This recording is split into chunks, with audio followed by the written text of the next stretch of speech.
For me, joy is using those things that give me like all the warm fuzzy feelings when I'm creating. The stuff that I just go, ooh, that's good. And I like to have that all close to hand. And some of you would have already seen my trusty tray. I think I talk about it in my online classes. I'm not sure if I've done it on the vlog yet, but this is from IKEA. And I put all my little goodies in here so that they're easy to access. So I go through this from time to time, and I think I'm probably about due now actually to go through these little containers and see if I've got the things that I want in there, maybe swap them out for some new things and have this ready to go. So this is my mixed media toolkit.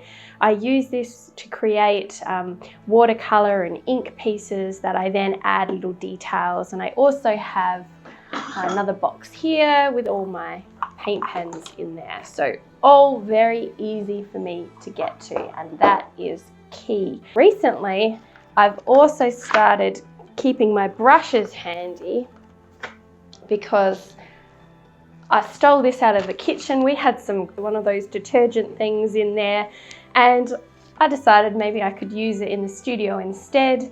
And I pop my brushes in it, and it has little compartments, which is cool because I've got all my little round brushes here, my little flat brushes, my messy, scrubby, bigger brushes, and these are my silky, more sort of delicate big brushes. It makes it really easy to have this close by. So little things, just little things to make your life easier. This one here has my taller brushes in it, and these ones here I mentioned the other day, these are the Dinah Wakely brushes, and I took a bit of my own advice recently and did a bulk order of those because I love them so much. I've had those ones for years, and I wanted to stock up on the things that I really enjoy working with. So that's what this is all about, having your favorites nearby ready so that they encourage you to paint. But on the flip side of favorites, what about those things that you don't use very often? Maybe you've forgotten about them. Maybe a long time ago they sparked joy in you, but you've kind of moved on. You haven't used them in a while. There could be something there, something that you could rediscover. So I've come over to my shelf. I'm just going to do a little bit of a scan, see if there's anything that I haven't used in quite a long time. Straight off the bat, I'm looking at this charcoal. I haven't used charcoal in ages. This is really fun for practicing and playing around with mark making. And just imagine, you could just grab a charcoal stick, spend 5 minutes doing some mark making, you might come up with some good new ideas. So that's something I haven't used in a while. This here is called Moon Shadow Mist. I don't even know what this is really. I think it creates some quite interesting iridescent sort of effects. So that could be fun. I could have put that in my trusty tray and see whether or not that could be used with inks and watercolors. And let's have a look at this. What's in this basket up here?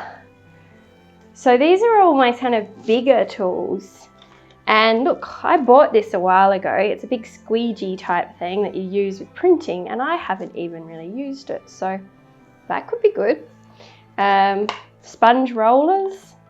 So, maybe grab 1 or 2 things like this and, add them somewhere close by to remind you to use them.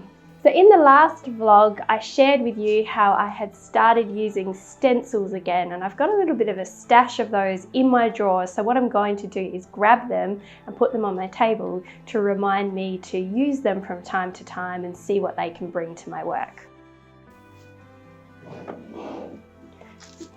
So here they are, just a handful of them.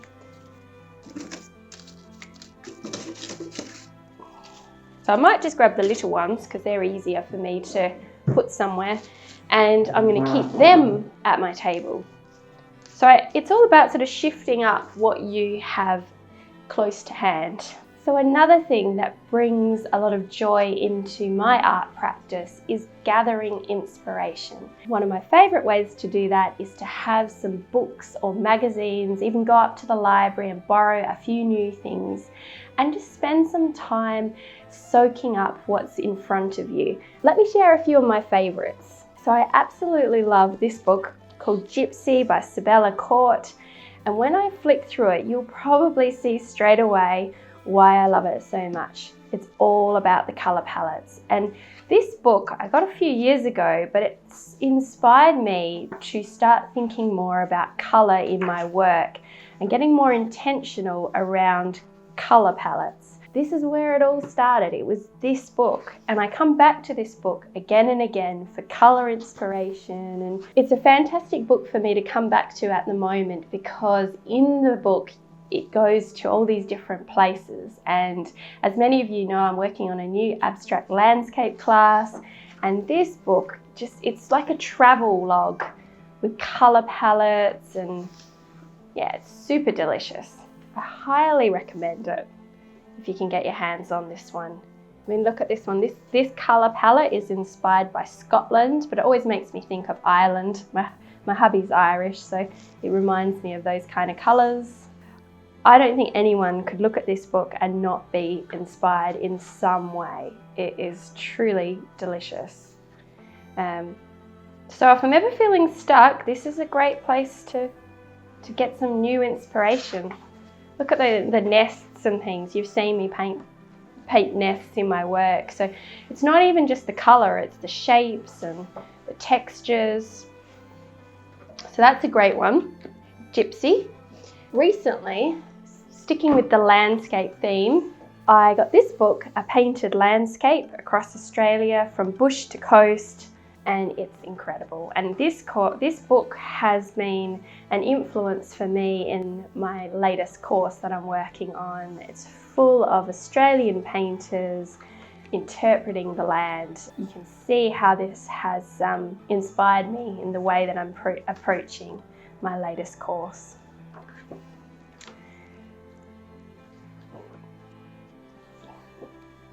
All sorts of different landscapes.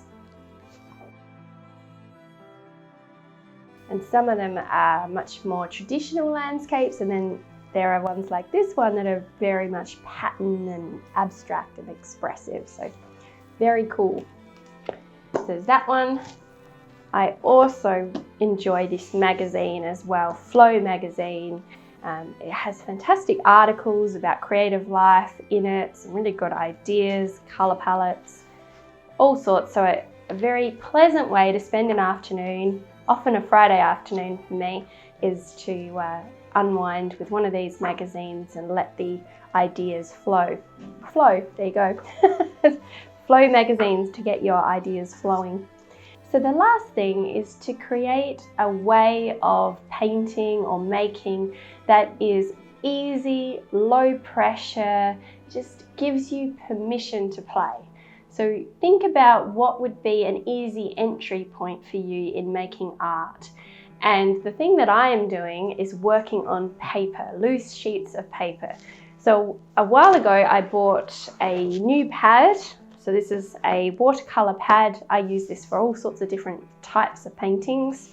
And what I've decided to do is work my way through this and create paintings in short periods of time. Quick paintings. I'm going to create a collection or a body of work that is just all about getting inspired, trying new things. And these are some of the pieces that I've been working on.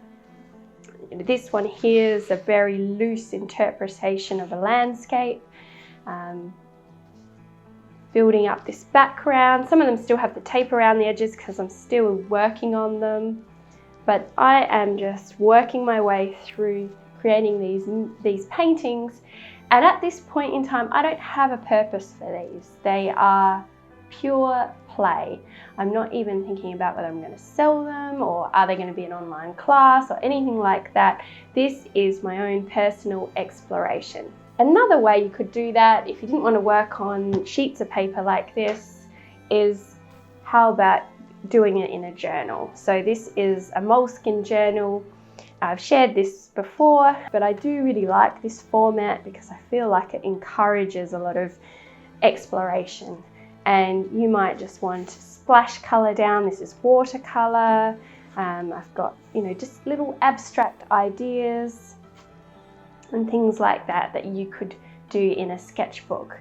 It's all about making it easy and accessible. So that's it for this week. I hope that you enjoyed the vlog and that you get some ideas on how you can make your creative experience more enjoyable and fun, and it gets you in the studio creating more often.